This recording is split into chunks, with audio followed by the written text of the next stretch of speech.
Kaya maaga pa lang nagluluto na ako para hindi na abala mamaya. So, ayan. So, napakadali lang. Hindi ko na ipinakita ko ng proseso. Ang gusto ko lang is to give an idea kung ano ang pwedeng ulam natin sa mga nahihirapan. Diba naglakad-lakad kami kanina sa Davilan? So, nakakita kami ng 20 pesos. Ay, 20 pesos. 70 pesos per kilo ng sitaw. So, bumili ako ng kalahating kilo. 100 pesos. So, bumili ako ng kalahating kilo. So, 50 pesos lahat. So, yan. At bumili ako ng 35 pesos na tofu sa palengke. So, ito ang dinilagay ko na lang dyan. And then, syempre, may nag-iisa tayong siling labuyo.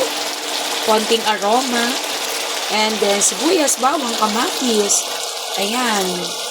Soy sauce, and then suka, and pamintang durog. So, yun lang. Sa mga wala pang naiisip na uulamin mamaya. At saka pwedeng parisan ito ng pritong tilapia, pritong bangus, and galunggong.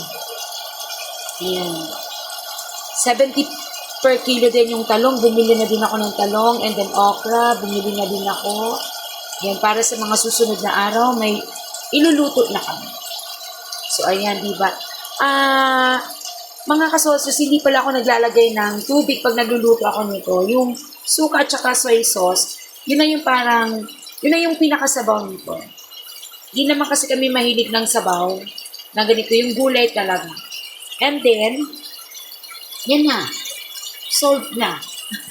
Mas masarap itong iparis sa, sa bahaw na kanin, lalo na yung mga, yung tutong-tutong.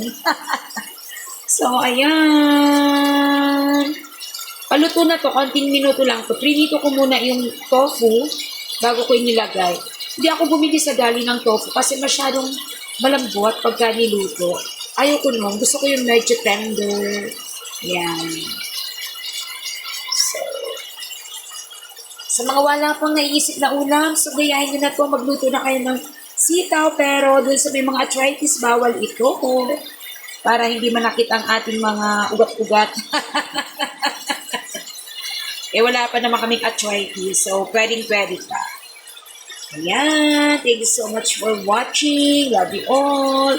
God bless us all always.